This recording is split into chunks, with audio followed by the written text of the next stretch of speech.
তো হ্যালো দর্শক বন্ধুরা, তো লাল লাল ঝাল ঝাল এরকম কষা কষা চিকেন কষা খেতে কার কার ভালো লাগে তারা কিন্তু অবশ্যই এই যেরকম করে রান্নাটা করা হয়েছে তারা কিন্তু যদি সেরকম করে রান্নাটা করে খায় তাহলে কিন্তু অবশ্যই খুব ভালো লাগবে। তো চলো দেখে নেওয়া যাক কী করে লাল লাল ঝাল ঝাল চিকেন কষাটা করা যায়। তো প্রথমে মাংসের মধ্যে হলুদ আর লঙ্কার গুঁড়ো দিয়ে দেওয়া হলো। এরপরে দিয়ে দেওয়া হচ্ছে জিরের গুঁড়ো আর ধনিয়া গুঁড়ো, এই দুটো অ্যাড করে দেওয়ার পরে এরপর কিন্তু দিয়ে দেওয়া হবে পাতিলেবুর রস, যাতে ম্যারিনেটটা ভালো করে হয়। এরপরে দিয়ে দেওয়া হবে লবণ স্বাদ মতন এবং এর সাথে দিয়ে দেওয়া হবে সর্ষের তেল। এবার এটাকে ভালো করে কিন্তু মশলাগুলোর সাথে ভালো করে মেখে নিতে হবে, যাতে প্রতিটা মশলা এবং প্রতিটা মাংসের মধ্যে যেন অবশ্যই ভালো করে ঢুকে যায়, যাতে রান্নার স্বাদটা আরও 10 গুণ বেড়ে যায়। তো এইভাবে প্রত্যেকটা মাংসের সাথে কিন্তু ভালো করে চটকে চটকে কিন্তু মেখে নিতে হবে ভালো করে, যতক্ষণ না হাত ব্যথা হয়ে যায় ততক্ষণ কিন্তু এভাবে মেখে নিতে হবে। তো এইবারে চলো একটা কড়াই নিয়ে তাতে কিন্তু সর্ষের তেল কিন্তু দিয়ে দিলাম। তো এইবারে এর মধ্যে আলুটা ভেজে নেব। তো আলুগুলো এই সর্ষের তেলের মধ্যে দিয়ে দিলাম, দিয়ে ঠান্ডা তেলের মধ্যে আস্তে আস্তে ছেড়ে দিতে হবে। তো এইবারে আলুগুলো ভালো করে ভাজা হয়ে গেলে রান্নাটা কিন্তু শুরু করা যাবে। তো আলুগুলো ভেজে নিলাম, ভেজে আলুগুলো কিন্তু তুলে নিলাম একটা একটা করে। আলুগুলো ভেজে নিলে তাহলে কিন্তু মাংসের টেস্টটা আরও কিন্তু বেড়ে যায়, একটু অন্যরকম টেস্ট হয়, আরও ভালো হয়। তো এইবারে রান্নাটা শুরু হবে। তো এখানে সব মশলাগুলো নিয়ে নিলাম, দিয়ে একবারে দিয়ে দিলাম। এরপরে কিন্তু অ্যাড করে দেবো এর মধ্যে হচ্ছে পেঁয়াজটা আস্তে আস্তে কিন্তু দিয়ে দিলাম এর মধ্যে। এবার পেঁয়াজটা আস্তে আস্তে ব্রাউন যতক্ষণ না হবে ততক্ষণ কিন্তু পেঁয়াজটাকে ভেজে নিতে হবে, পেঁয়াজটা ভালো করে ভাজতে হবে। আমি কিন্তু রান্নাটা খুব ঘরোয়া পদ্ধতিতেই দেখাচ্ছি, সেই কারণে পেঁয়াজটা আর বেটে দিলাম না, গোটাই দিলাম। এরপরে পেঁয়াজটা একটু ভালো করে ভেজে নেব, যাতে আস্তে আস্তে পেঁয়াজটা নরম হয়ে যায়। এরপরে এর মধ্যে দিয়ে দেবো স্বাদ মতন লবণ, এরপরে দিয়ে দেবো স্বাদ মতন চিনি, যাতে মাংসের স্বাদটা আর একটু বেড়ে যায়। এরপরে কিন্তু দিয়ে দেবো হলুদের গুঁড়ো, এরপরে দিয়ে দিলাম হচ্ছে লঙ্কার গুঁড়ো। এরপরে সব মশলাগুলোকে পেঁয়াজের সাথে ভালো করে মিশিয়ে নিলাম। এরপরে দিয়ে দিলাম আদা রসুনের বাটা, এটা দিয়ে ভালো করে কিন্তু মিশিয়ে নিলাম।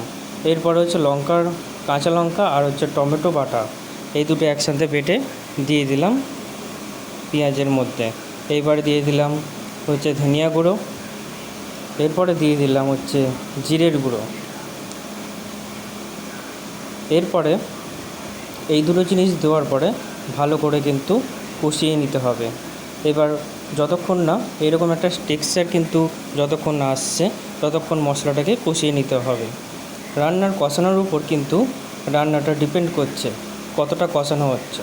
এরপরে ম্যারিনেট করা চিকেনটাকে কিন্তু ওই মশলার মধ্যে আমি দিয়ে দিলাম। এইবারে ম্যারিনেট করা চিকেনটাকে মশলার সাথে ভালো করে কিন্তু মিশিয়ে নিতে হবে, প্রতিটা মাংসের মধ্যে যেন মশলাগুলো ভালো করে ঢোকে। এই কষানোর উপর কিন্তু রান্নার স্বাদটা পুরোপুরি নির্ভর করছে, এটা কিন্তু বারবার করে মনে রাখতে হবে। এরপরে আলুটাও দিয়ে দিলাম এর সাথে, যাতে মশলার সাথে ভালো করে মিশে যায়। এরপরে ভালো করে কিন্তু মশলার সাথে মাংস আর আলুটাকে ভালো করে কিন্তু কষিয়ে নিতে হবে। আমি কিন্তু বারবার বলছি, রান্নার স্বাদ কিন্তু এই কষানোর উপর ভালোভাবে নির্ভর করে। এরপরে ওই ম্যারিনেট করা জলটাই, মানে ম্যারিনেট করা যেখানে ছিল চিকেন, ওটার জলটাই একটুখানি দিয়ে আর একটু ভালো করে কিন্তু মশলাটাকে আর একটু পাতলা করে নিয়ে মিশিয়ে দিলাম, কারণ এটাকে সেদ্ধ করতেও দিতে হবে মাংস আর আলুটা, যাতে সেদ্ধ হয় ভালো করে। সেই কারণে আমি কিন্তু একটা ঢাকনা দিয়ে এটাকে কিছুক্ষণের জন্য সেদ্ধ করার জন্য রাখলাম। কিছুক্ষণ পরে মাংসটা কতটা সেদ্ধ হলো দিয়ে আবার ঢাকাটা সরিয়ে আবার কিন্তু একটু ভালো করে নাড়িয়ে চাড়িয়ে গ্যাসটাকে কিন্তু একটু কমিয়ে এরপরে দিয়ে দিচ্ছি এর মধ্যে উষ্ণ গরম জল। অবশ্যই কিন্তু উষ্ণ গরম জলটা দিলে রান্নার টেস্টটার উপর কিন্তু একটা এফেক্ট পড়ে। এরপরে কিন্তু স্বাদ মতন মানে পরিমাণ মতন জল কিন্তু এই মাংসের মধ্যে আমি দিয়ে দেবো। এরপরে মশলাগুলোকে জলের সাথে ভালো করে কিন্তু এপাশ ওপাশ করে ভালো করে মিশিয়ে নিতে হবে। এরপরে আস্তে আস্তে যখন ফুটে আসবে তখন কিন্তু আমি ঢাকনাটা দিয়ে আবার কিছুক্ষণ সেদ্ধ হতে দেবো। এবার কিছুক্ষণ পরে ভালো করে দেখতে হবে আলু আর মাংস যদি গলে আসে, তারপরে কিন্তু আমার কিন্তু প্রায় কিন্তু রান্নাটা শেষের দিকেই প্রায়। এরপরে কিন্তু আমি এখানে গরম মশলা ইউজ করছি। আমি কিন্তু এখানে কোনো গুঁড়ো মশলা ইউজ করছি না। অনেকগুলো কিন্তু গুঁড়ো মশলা আমি এখানে ব্যবহার করেছি। এরপরে কিন্তু এই বাটা গরম মশলাটা আমি তরকারির মধ্যে দিয়ে এবার তরকারিটাকে ভালো করে মিশিয়ে আমি কিন্তু আবার এটাকে ঢাকা দিয়ে দেবো।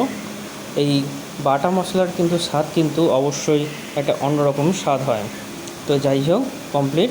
তো এরকম করে তোমরাও কিন্তু বাড়িতে এরকম লাল লাল ঝাল ঝাল চিকেন কষা কিন্তু রান্না করে দেখতে পারো। আর অবশ্যই জানিও ভিডিওটা কেমন লাগলো, কমেন্টে জানিও।